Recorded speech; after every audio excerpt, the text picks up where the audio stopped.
Hello বন্ধুরা, তোমরা যদি তোমাদের ফোনের সামনে এরকম ওয়ালপেপার সেট করতে চাও, তো এই ভিডিওটা শুধুমাত্র তোমাদের জন্য। তো প্রথমে আমরা প্লে স্টোর খুঁজে নেব।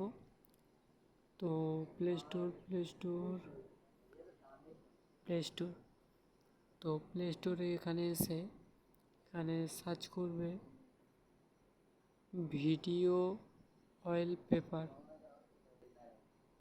এখানে দেখবে ভিডিও লাইভ ওয়ালপেপার, এই অ্যাপটা তোমরা ডাউনলোড করো। এই অ্যাপটা ডাউনলোড হয়ে গেলে ওপেন করবে। তো আগে থাকতে আমার ডাউনলোড হয়ে আছে।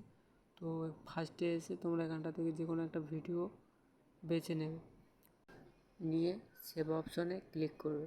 তো দেখবে তোমাদের ওয়ালপেপার সেট হয়ে গেছে। তো ভিডিও কেমন লাগলো? যদি ভালো লেগে থাকে আমাদের চ্যানেল সাবস্ক্রাইব করে আমাদের সাথে থাকো।